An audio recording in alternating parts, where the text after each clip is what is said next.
The morning Tabitha Kendrick stood at the altar of the small church in Fort Kearny, Nebraska, watching her third fiancé ride away on horseback with the saloon girl he had apparently loved all along.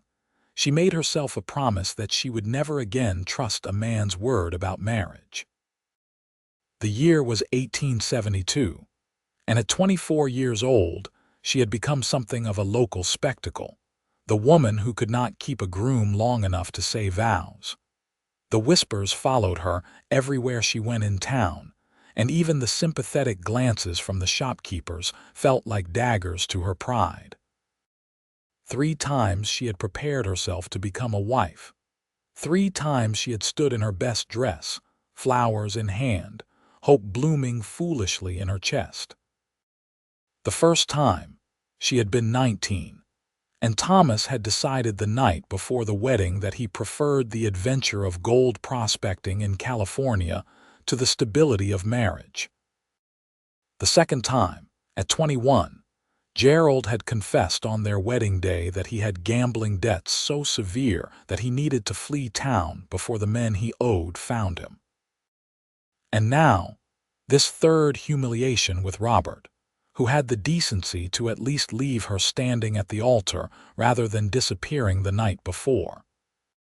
Tabitha walked back to her small home on the edge of town with as much dignity as she could muster, ignoring the stares and the hurried conversations that stopped when she passed. Her younger sister Margaret rushed to meet her at the door, her face crumpled with sympathy and outrage. "That miserable coward," Margaret said, wrapping her arms around Tabitha. "You deserve so much better than any of those fools." "Perhaps I am not meant to marry," Tabitha said quietly, removing the wildflowers from her hair. They had been picked fresh that morning, and now they seemed to mock her with their cheerful colors. "Perhaps there is something about me that drives men away."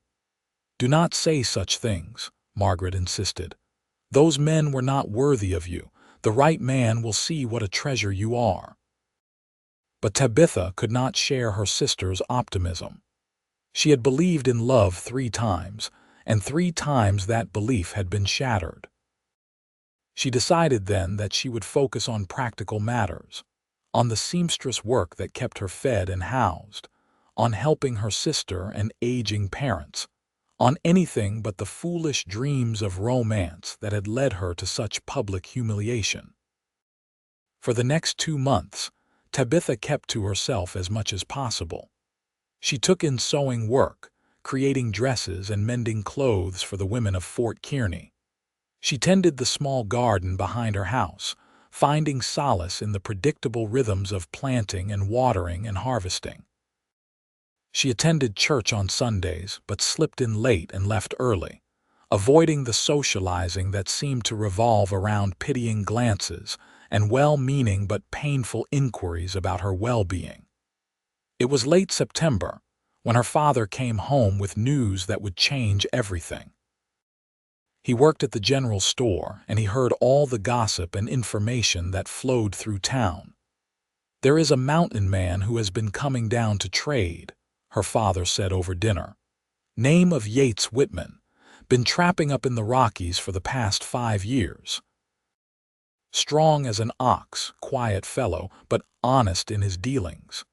He mentioned today that he is looking to settle down, maybe find some property near town." Tabitha barely listened, focused on her meal. She had no interest in mountain men or any other men.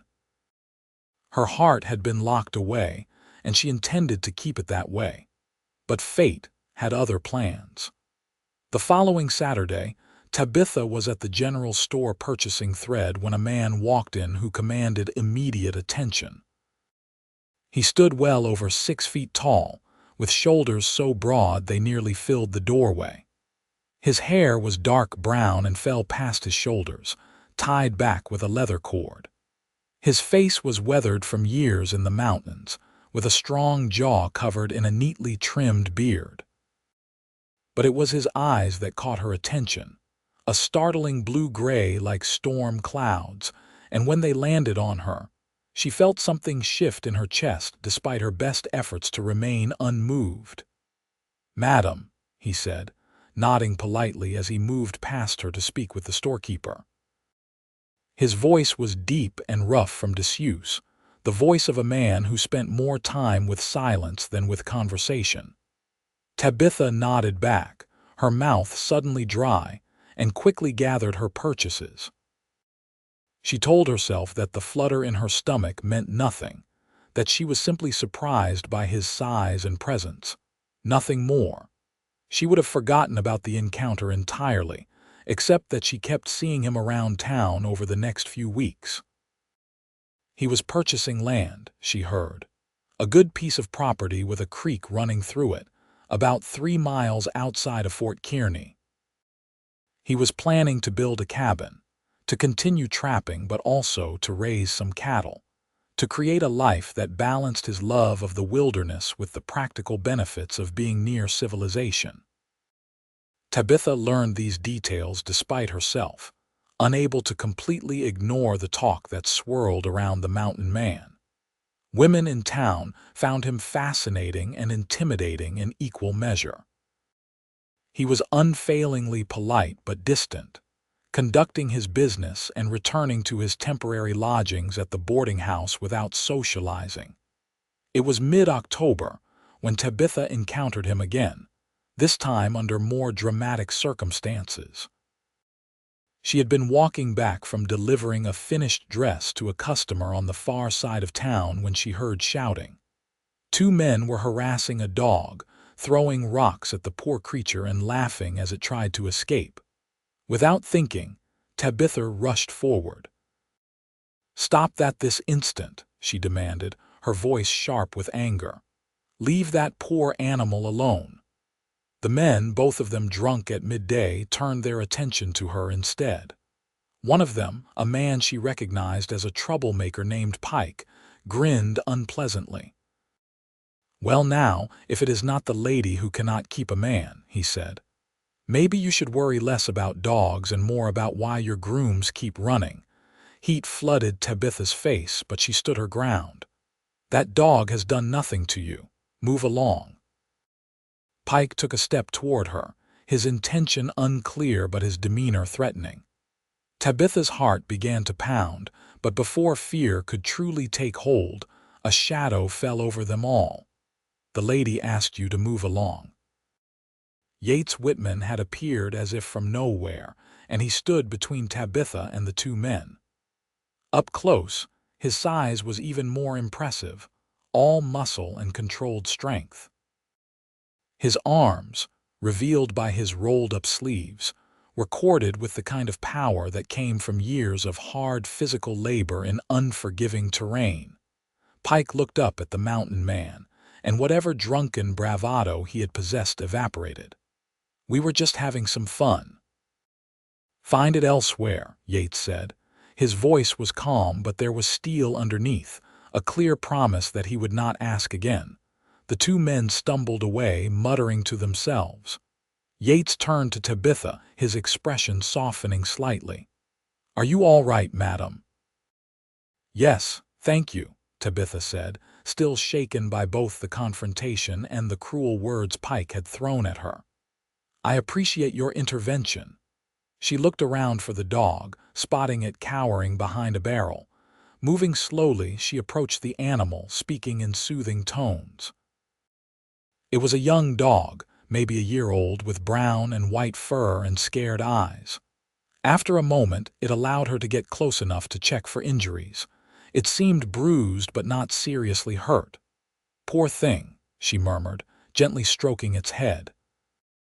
The dog leaned into her touch, desperate for kindness.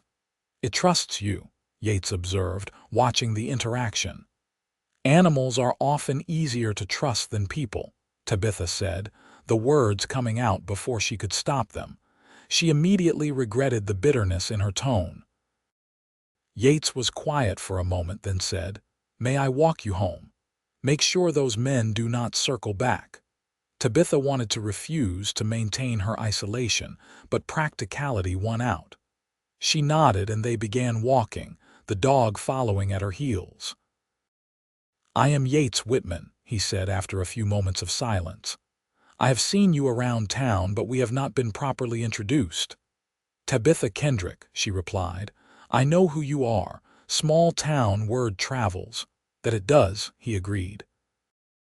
His long strides had shortened to match her pace, and she noticed that he positioned himself on the street side of the walkway, as if to shield her from any passing trouble.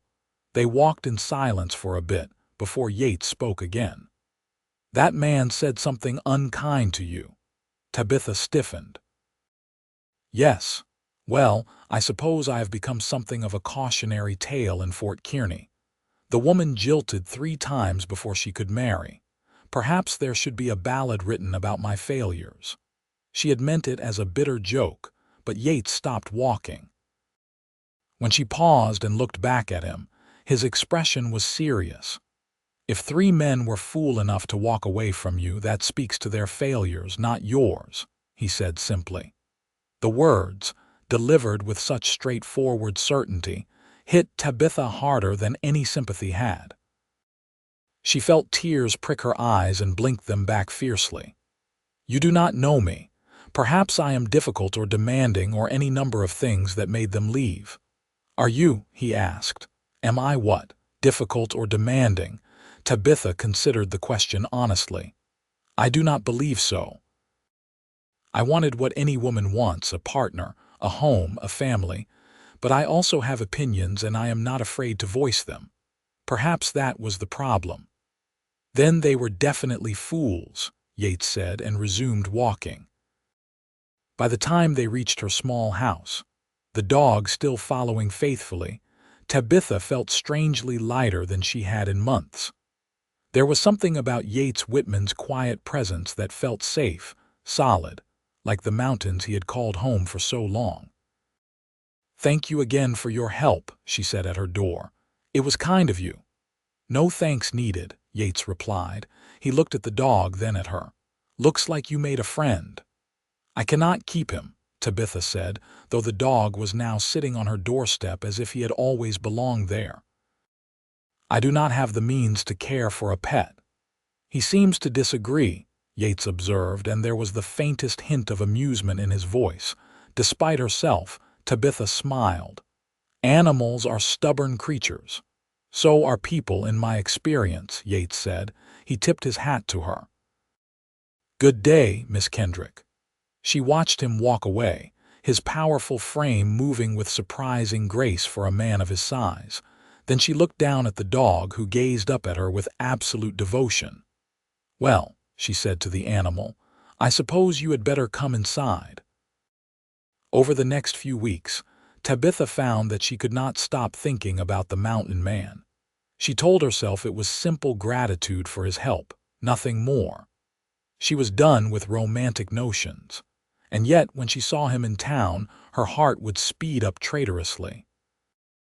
When she heard someone mention his name, she would listen despite her best intentions. The dog, which she had named Scout, became her constant companion. He slept at the foot of her bed and sat beside her while she sewed. His presence was comforting, a source of uncomplicated affection that asked nothing of her but care and kindness. It was early November when Yates appeared at her door. Scout barked once, then, recognizing the mountain man, wagged his tail enthusiastically. "Miss Kendrick," Yates said when she opened the door, "I hope I am not intruding." "Not at all," Tabitha said, surprised by his visit. "Is something wrong?"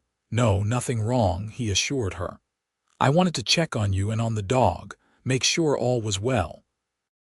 "That is thoughtful of you," Tabitha said. "We are both doing fine. Would you like to come in for coffee?" She was not sure what made her extend the invitation. Perhaps it was the loneliness that had become her constant companion. Perhaps it was the genuine kindness she saw in his storm-colored eyes. Whatever the reason, she was glad when he accepted. Her house was small but tidy, with curtains she had sewn herself and simple furniture that had belonged to her grandmother. Yates seemed to fill the entire space with his presence, but not in an uncomfortable way. He sat carefully at her small kitchen table while she prepared coffee, Scout settling at his feet. "He has bonded with you," Yates observed, reaching down to scratch behind the dog's ears. "That is good. A loyal animal is fine company." "He has been," Tabitha agreed, bringing 2 cups to the table. "Better company than most humans I have known." She regretted the words immediately, the bitterness seeping through again. But Yates did not look at her with pity. Instead, he nodded as if he understood. "I spent 5 years in the mountains," he said. "Saw other people maybe once or twice a year when I came down to trade. The silence and the solitude suited me.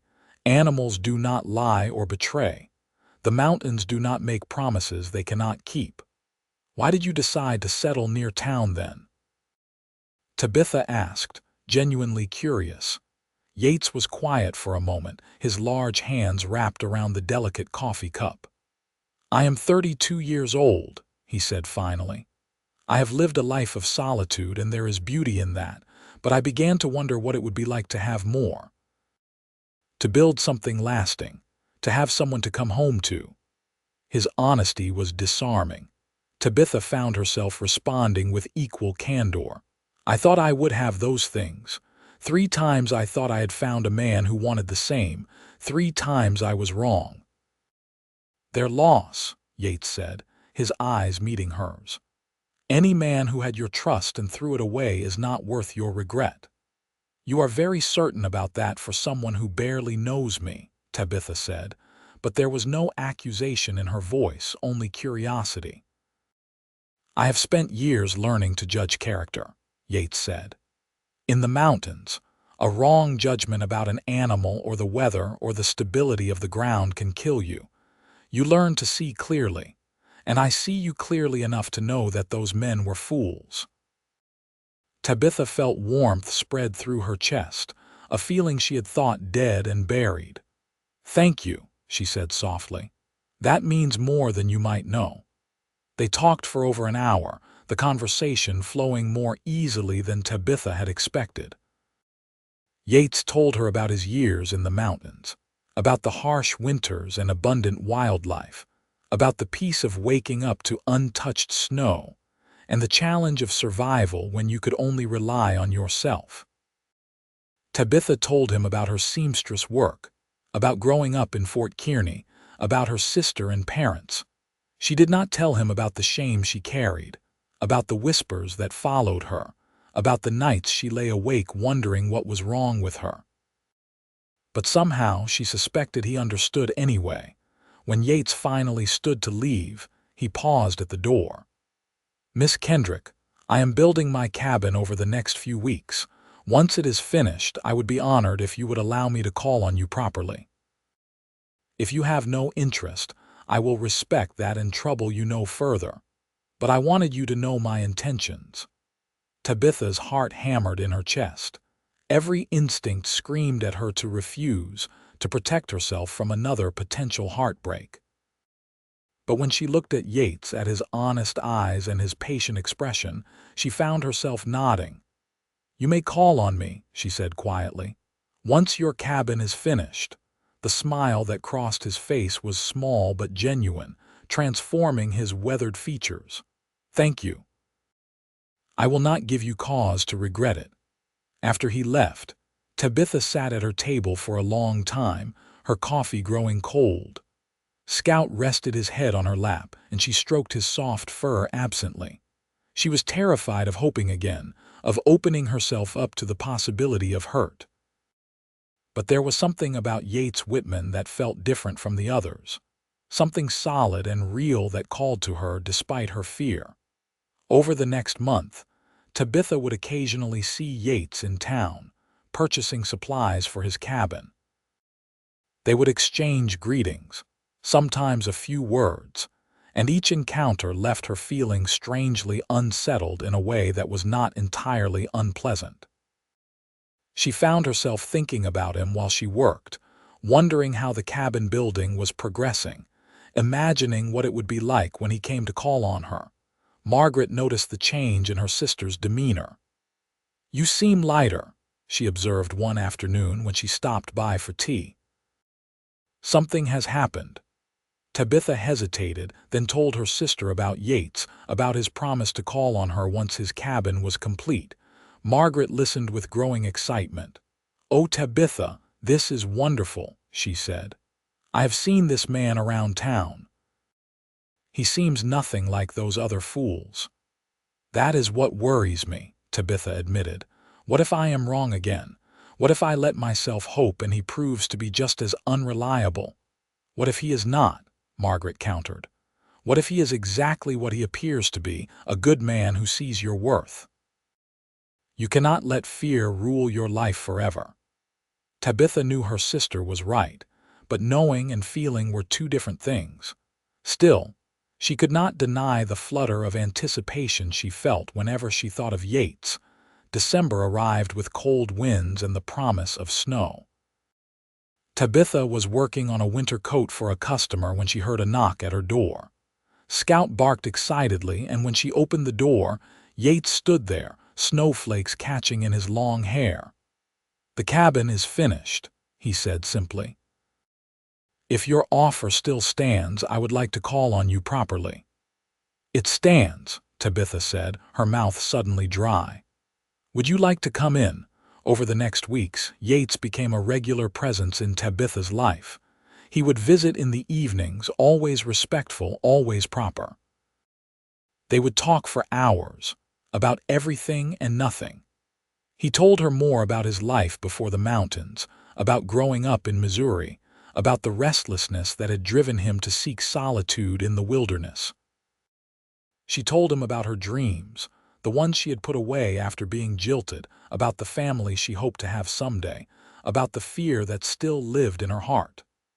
"I understand fear," Yates told her one snowy evening as they sat by her fire. "Spent plenty of nights in the mountains afraid. Afraid a bear would find my camp, afraid the cold would kill me, afraid I had made a mistake heading out alone. But I learned that fear is just information. It tells you what matters, and what matters is worth facing the fear for." "What if you face the fear and lose anyway?" Tabitha asked. "Then you lose," Yates said simply. "But at least you tried. At least you did not let fear make your choices for you." His words stayed with Tabitha long after he left that night. She realized that she had been letting fear make her choices, had been closing herself off from possibility because the risk of pain seemed too great. But in doing so, she had also closed herself off from joy. Christmas came and went, and Yates gave Tabitha a hand-carved wooden box, the lid decorated with an intricate pattern of mountains and trees. "For your sewing supplies," he said shyly, and she was touched by the thought and skill that had gone into the gift. She gave him warm gloves she had made, lined with soft rabbit fur, and he held them as if they were precious things. "I will treasure these," he said, and she believed him. It was January when Yates asked if she would like to see his cabin. Tabitha agreed, bundling up against the cold. Yates arrived with a horse and a small sleigh, and they rode out to his property with Scout running alongside. The cabin was beautiful in its simplicity, solid logs fitted together with expert precision, a stone chimney rising from one end. Inside, it was warm and clean, with handmade furniture and windows that looked out over the snowy landscape. Yates had built it all himself, and Tabitha could see the care in every detail. "It is wonderful," she said honestly. "You should be proud of what you have created." "It is missing something," Yates said, looking around the single large room. "It is a house, but not yet a home. That requires more than one person." He turned to look at her, his expression open and vulnerable in a way she had never seen from him before. "Tabitha, I know we have not been courting long by conventional standards, but I am not a conventional man. I spent 5 years alone in the mountains learning what I could live without. And I learned that I could live without almost everything except honesty and integrity and the hope of real connection." He took a step closer to her. I see you. Not the woman who was jilted 3 times.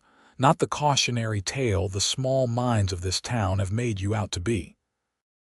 I see a strong, intelligent, kind woman who has been hurt but has not let that hurt make her cruel. I see someone I could build a life with, if you would have me. Tabitha's heart was pounding so hard she could barely breathe. Yates, I am terrified. I have been down this road before. I know, he said gently. And I cannot promise that I will be perfect, but I can promise that I will not leave. I can promise that if you agree to marry me, I will stand at that altar and wait for you no matter what. If you need a day to prepare yourself, I will wait. If you need a week or a month or a year, I will wait, because you are worth waiting for. Tears spilled down Tabitha's cheeks, but for the first time in years they were not tears of pain. You would really wait, forever if needed, Yates said, his voice rough with emotion. I am not a man who makes promises lightly. When I say I will be there, I will be there.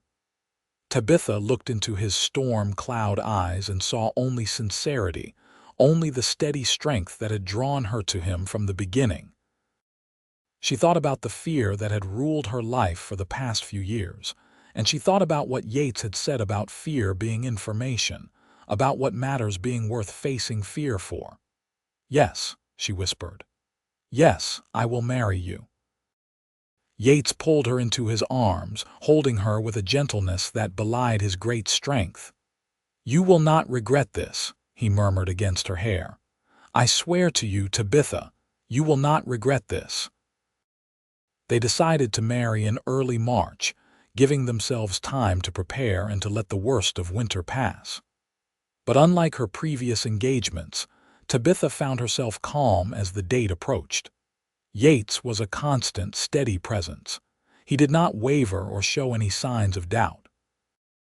He spoke openly about their future, about the life they would build together in his cabin, about the children they might have someday. I have been thinking, he said one evening as they sat together in her small house, his arm around her shoulders. After we marry, you could continue your seamstress work if you wish. I know it matters to you, your independence, your craft. I have no desire to take that from you. You would not mind having a wife who works? Tabitha asked, surprised. Why would I mind? Yates replied. You have a skill and a passion for it. I want you to be happy, and if sewing makes you happy, then you should sew. We will have the money from my trapping and from selling the cattle I plan to raise. Your income can be your own. His understanding touched her deeply. The other men she had been engaged to had expected her to give up everything to be a wife, to subsist entirely on their provision and their good graces. Yates saw her as a whole person, with needs and desires beyond just marriage. As March arrived and the wedding day approached, Tabitha waited for the familiar dread to set in, for the fear that Yates would change his mind. But it did not come. Instead, she felt a growing excitement, a genuine joy at the thought of becoming his wife. The night before the wedding, Margaret stayed with her, helping her prepare her dress and her things for the move to the cabin. Are you nervous? Her sister asked. Surprisingly, no, Tabitha said. I believe him, Margaret. When he says he will be there tomorrow, I believe him. He is a good man, Margaret agreed. Nothing like the others. I am so happy for you, sister. The morning of the wedding dawned clear and cold, the sky a brilliant blue. Tabitha dressed in a simple but beautiful gown she had made herself, cream-colored with delicate embroidery at the collar and cuffs. Margaret helped arrange her hair, weaving in small flowers that had been grown in the church's hothouse. As they prepared to leave for the church, Tabitha felt a flutter of old fear.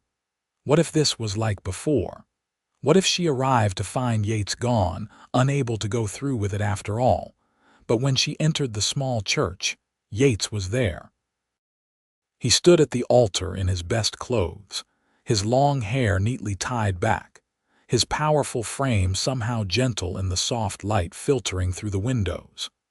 And when he saw her, his entire face transformed with such pure joy and love that any remaining fear Tabitha held melted away. She walked down the aisle on her father's arm, but her eyes never left Yates.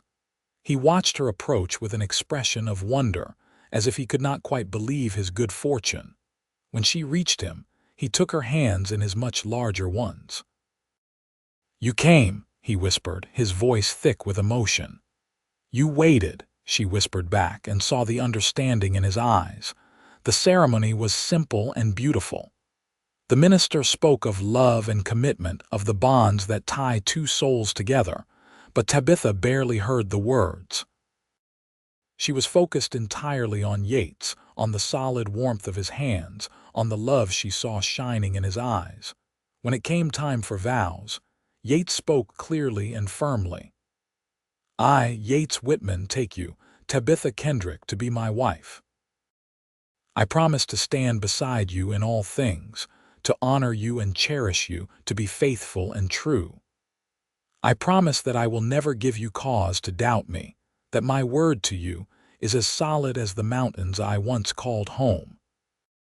Tabitha's voice shook slightly as she spoke her vows, but the words came from her heart. "I, Tabitha Kendrick, take you, Yates Whitman, to be my husband. I promise to trust you even when fear tells me not to build a life with you, to be your partner in all things. I promise to see you clearly and to let myself be seen."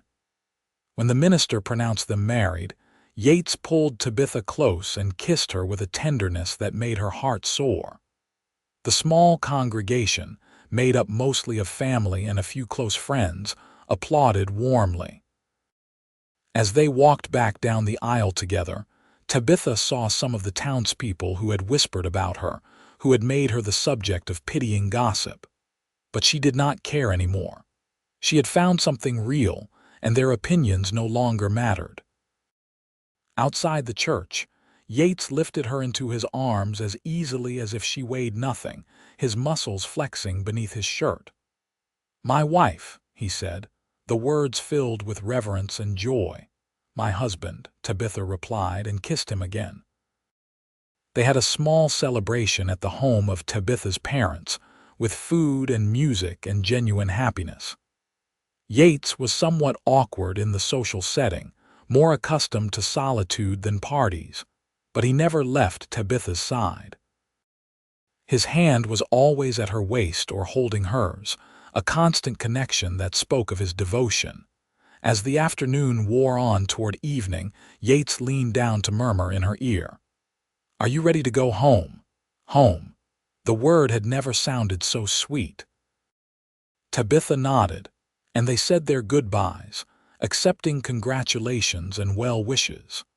Scout was waiting in the wagon Yates had brought, the dog having been left in the care of Margaret during the ceremony. The ride to the cabin was peaceful, the setting sun painting the sky in shades of pink and gold. Tabitha leaned against Yates, feeling his warmth and strength, and for the first time in years, she felt completely safe. When they arrived at the cabin, Yates once again lifted her in his arms, this time to carry her over the threshold. Inside, the fire was already burning, making the space warm and welcoming. He set her down gently, then cupped her face in his hands. "I love you, Tabitha Whitman," he said. "I know I have not said it enough, but I do. From the moment I saw you standing up to those men for a helpless dog, I knew you were someone special. Every moment since has only confirmed it." "I love you too," Tabitha said, the words coming easily, naturally. "I did not think I could love again, did not think I could trust again. But you showed me that the right person makes all the difference." Their wedding night was tender and passionate, a claiming and a giving all at once. Yates was gentle with her, mindful of his great strength, but there was a barely restrained hunger in his touch that made Tabitha feel desired and cherished. Afterward, they lay tangled together in the bed he had built with his own hands, and Tabitha thought that she had never been happier. The next months were a time of adjustment and joy. Tabitha moved all her belongings to the cabin, setting up a corner for her sewing work. Yates built her a large table with good light from the window and brought her supplies from town whenever she needed them. She continued to take in sewing, and word spread that her work was some of the finest in the area. Yates worked hard on the property, tending his small herd of cattle and making improvements to the cabin and land. He still went on occasional trapping expeditions into the mountains, but never for more than a week or two, and he always came home to Tabitha with the eagerness of a man who had found his true home. Their life was not without challenges. The isolation of the cabin could be difficult during harsh weather, and there were times when money was tight. But they faced everything together, and Tabitha found that challenges seemed smaller when shared with someone who loved you unconditionally. One evening in late summer, as they sat on the porch watching the sunset, Tabitha shared news that filled them both with joy and anticipation. "I am with child," she said quietly, her hand resting on her still flat stomach. Yates pulled her close, his eyes bright with tears. "Truly." "Truly," she confirmed. "By spring we will be 3. He kissed her deeply, then dropped to his knees in front of her, pressing his face against her stomach. "Thank you," he whispered. "Thank you for trusting me, for giving me this life, for making me the happiest man alive." Tabitha ran her fingers through his long hair, her heart overflowing. "I am the one who should thank you. You waited at the altar for me when others ran. You kept your promise." "I will always keep my promises to you," Yates said, looking up at her. "Always." The pregnancy progressed smoothly, though Tabitha found herself more tired than usual. Yates insisted on doing more of the household work, and he hovered over her with a protectiveness that was sometimes amusing and sometimes touching. He read everything he could find about pregnancy and childbirth, determined to understand what Tabitha was going through and how best to support her. Winter came again, and with it, the reality that Tabitha would give birth during the coldest, most isolated time of year.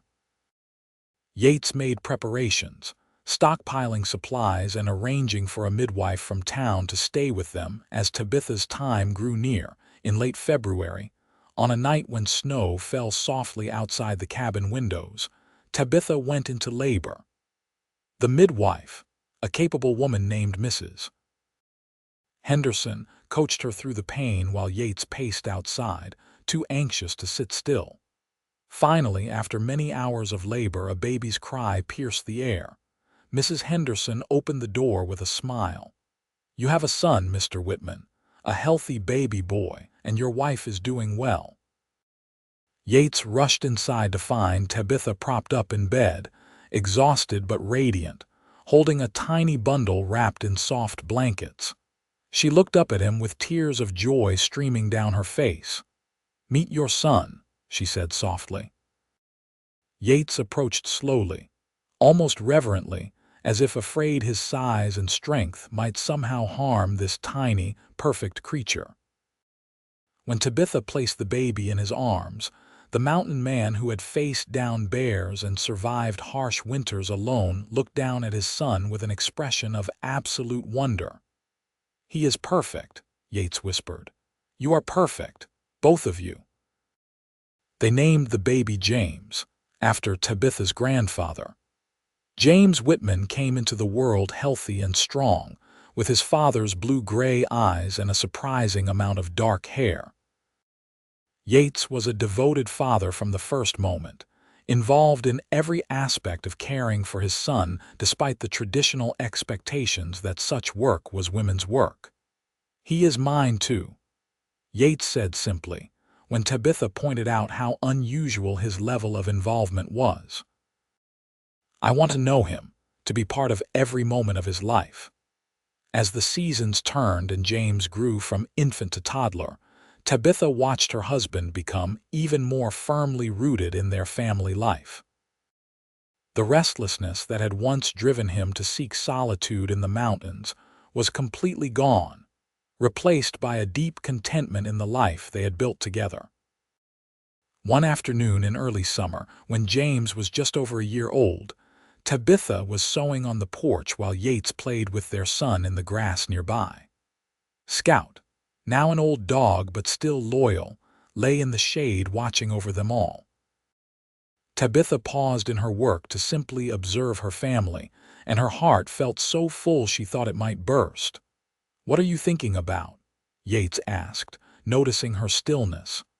"I am thinking about how different my life is from what I imagined it would be," Tabitha said. "When I was jilted the third time, I truly believed I would spend my life alone. I thought happiness like this was not meant for me." Yates stood, scooping James up in one arm, and came to sit beside her.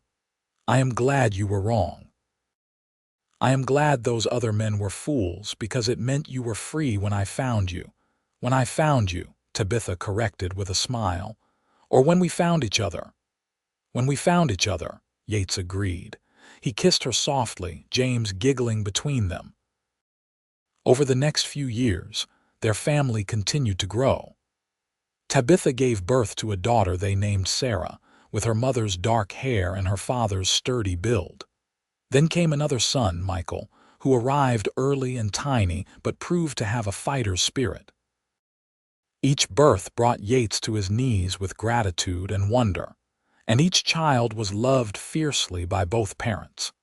The cabin was expanded to accommodate their growing family, with Yates building additional rooms with the same care and skill he had used on the original structure.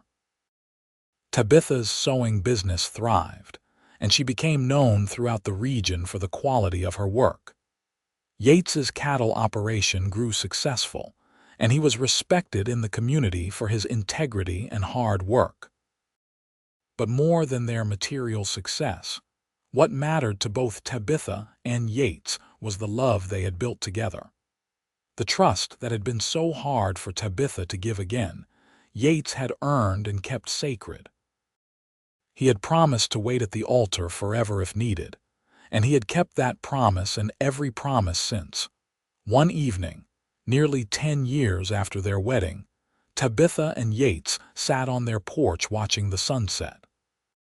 The children were inside doing their evening chores, their voices carrying through the open windows. Scout had passed away peacefully 2 years earlier, but they had a new dog now, a young female named Daisy that James had chosen. "You ever regret leaving the mountains?" Tabitha asked, the question occurring to her suddenly. "Do you ever miss that solitary life?" Yates considered the question seriously, as he did all things. "I learned much in those mountains," he said finally. "I learned to be self-reliant, to read the land and the weather, to survive on my own. But I also learned something else during those years, though I did not realize it until I met you." "What did you learn?" "That survival is not the same as living," Yates said. "I survived in the mountains, but I only started truly living when I found you, when we built this life together. I would not trade a single day of this for all the solitude and freedom the wilderness could offer." Tabitha leaned her head on his broad shoulder, fitting perfectly against him as she always had. "I am glad, because I cannot imagine my life without you in it." "You will never have to," Yates promised. "I waited at the altar for you, and I will stand beside you every day for the rest of our lives. That is my vow to you today and always." As the sun set over their land, painting the sky in brilliant colors, Tabitha reflected on the journey that had brought her to this moment. She had been jilted 3 times, had known public humiliation and private despair. She had closed her heart and thought she would never risk it again. But then a mountain man with storm cloud eyes and a gentle soul had seen past her defenses to the woman beneath. He had offered her not just pretty words, but solid promises, and he had kept every single one. Their life was not perfect. There were hard days and disagreements, times when money was tight or the children were difficult. But through it all, Yates remained her rock, her constant, the man who had promised to wait forever if needed, and who had proved with his actions every day since that his word was as solid as the mountains he had once called home. Years continued to pass, marked by the growth of their children and the deepening of their love. James grew into a strong young man who shared his father's love of the land. Sarah became an accomplished seamstress, learning her mother's trade. Michael proved to have a gift with animals, able to gentle even the most skittish horse. Tabitha and Yates added one more child to their family, a surprise daughter born when Tabitha thought she was finished having children. They named her Grace, because that is what her late arrival felt like, a grace they had not asked for but welcomed with open arms. The cabin that had once seemed so large to Tabitha on her first visit now rang with the sounds of family, of laughter and occasional arguments, of life being lived fully. The community that had once whispered about Tabitha's failures now spoke of the Whitman family with respect and affection. But more important than the opinions of others was the love that Tabitha and Yates had built and maintained. Their marriage was not just about romance, though the spark between them never died. It was about partnership, about two people who had found in each other a perfect complement, who worked together to build something lasting and beautiful. On their 20th wedding anniversary, their children threw them a celebration. Friends and family gathered at the cabin, which had been expanded so many times it was now a sprawling home rather than a simple cabin. There was food and music and dancing, and Tabitha found herself swept into Yates's arms for a waltz under the stars. 20 years, she marveled as they moved together with the ease of long practice. It seems both forever and no time at all. Best 20 years of my life, Yates said. His hair was now shot through with silver, and his face bore the lines of age and weather, but his eyes were the same storm cloud blue-gray that had captured her attention all those years ago. I would live them all again, exactly as they were, just to end up here with you. Even the hard parts. Tabitha asked. She too showed the passage of time, her face lined but her spirit as strong as ever. Especially the hard parts, Yates confirmed. The hard parts taught us how strong we are together. They proved that what we built could weather any storm. As they danced, Tabitha thought about the young woman she had been, standing at the altar alone for the third time, certain that love was not meant for her. If she could go back and tell that woman what the future held, would she believe it? Would she believe that a mountain man would see her worth when others had not, would keep his promises when others had broken theirs, would love her faithfully for decades and counting? Probably not. But that was the beauty of life, Tabitha thought. You could not see the future, could not know what blessings awaited beyond present pain. All you could do was keep your heart open enough to recognize love when it finally came, and have the courage to reach for it despite your fears. What are you thinking about? Yates asked, reading her mood as he always could. I am thinking about how grateful I am that those other men left me at the altar, Tabitha said honestly. Because if they had not, I would never have found you. Yates smiled, that rare, full smile that transformed his entire face. I am grateful too, though I wish you could have been spared the pain of those experiences. The pain made me appreciate what we have, Tabitha said. It taught me the difference between promises made lightly and promises kept faithfully. I would not change anything about my path, because it led me to you. They continued to dance as the night deepened around them, surrounded by the family they had created and the life they had built. And Tabitha knew, with absolute certainty, that this was what she had been waiting for all along. Not just a man who would show up at the altar, but a man who would stand beside her every day after. who would weather storms and celebrate joys, who would love her with a steady strength that never wavered. The mountain man who had promised to wait forever, if needed, had done more than just show up to marry her. He had shown up every day since, in small ways and large, proving that love was not just a moment but a choice made over and over, a commitment renewed with each dawn.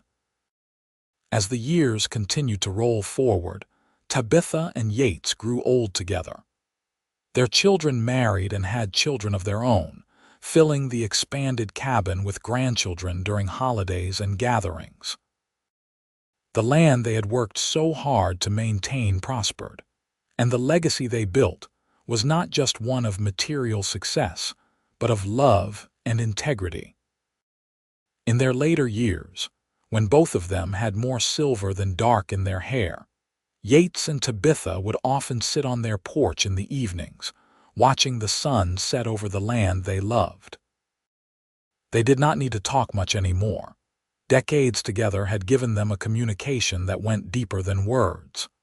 But sometimes, Tabitha would reach over and take Yates's hand, still so large and strong despite his age, and she would squeeze it gently.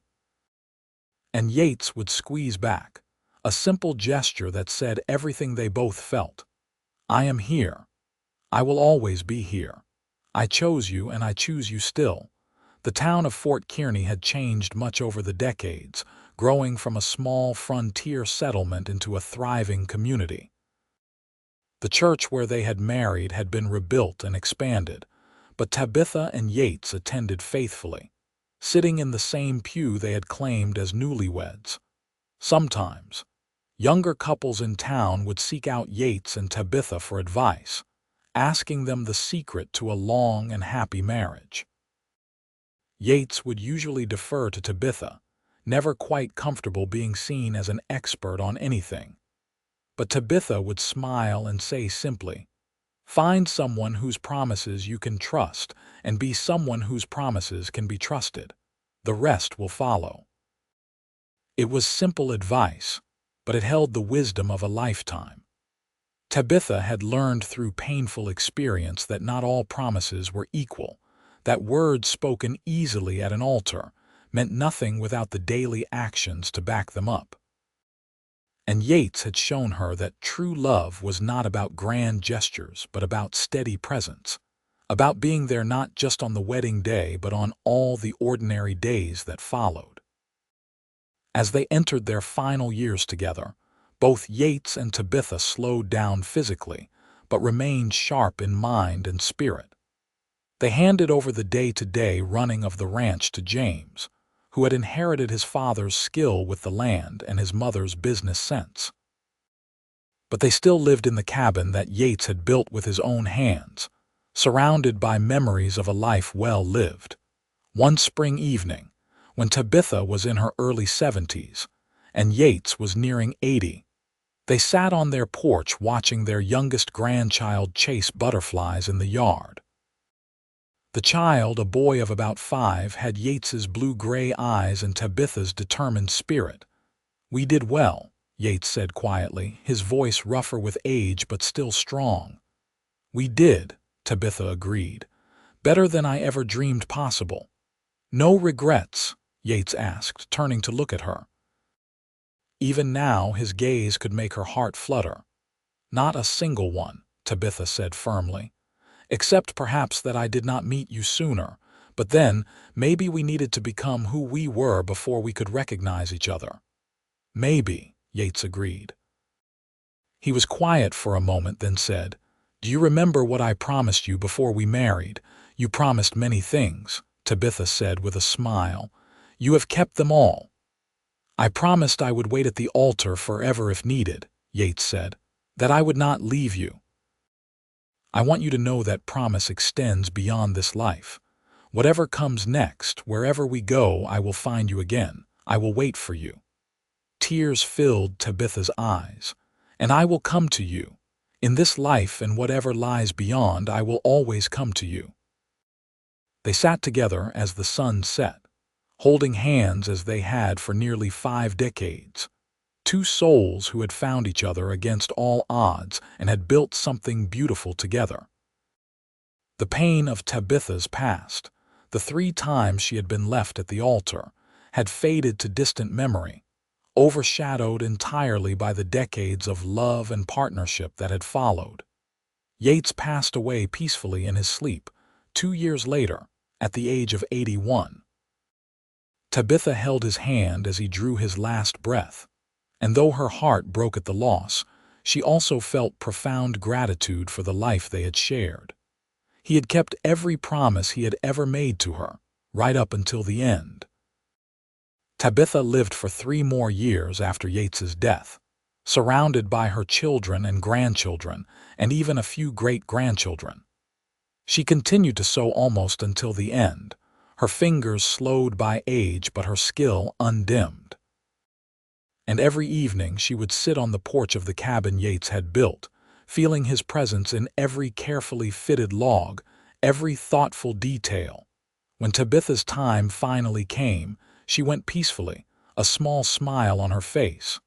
Her last words were, "I am coming, my love. Wait for me." The Whitman family buried Tabitha next to Yates on a gentle hill on their land, overlooking the mountains he had once called home, and the cabin where they had built their life together. The headstones were simple but bore inscriptions that told their story. Yates Whitman, it read. A man of his word. Beloved husband, father, grandfather, and beside it, Tabitha Whitman. She found love worth waiting for. Beloved wife, mother, grandmother. For years after, the Whitman family continued to thrive on the land Yates and Tabitha had claimed and developed. The story of their love became family legend, told to each new generation as an example of what true commitment looked like.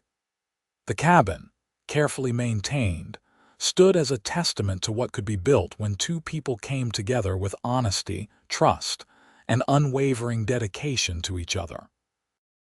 The town of Fort Kearny continued to grow and change, eventually becoming a city.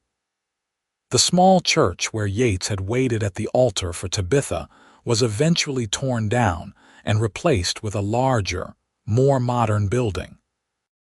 But the story of the mountain man who had promised to wait forever, and the woman who had been brave enough to try again despite her past hurts, lived on, because some stories transcend their time and place.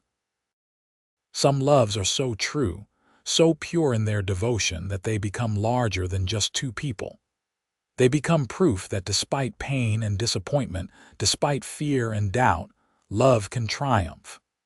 Real love, the kind built on kept promises and daily choices, can overcome any obstacle.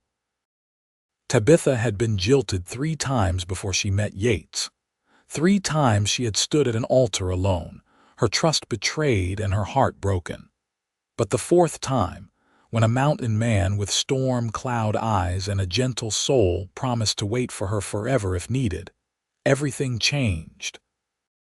He kept his promise that day, and he kept it every day after for nearly 5 decades. And in the end, that was all that mattered. Not the pain that had come before, not the whispers and the shame. What mattered was the love they had built together, solid and lasting as the mountains themselves, a love that had given them children and grandchildren, laughter and tears, a full and beautiful life. The story of Yates and Tabitha Whitman was one of redemption and second chances. It was proof that past hurts do not have to define future happiness, that the right person at the right time can heal wounds you thought would never close.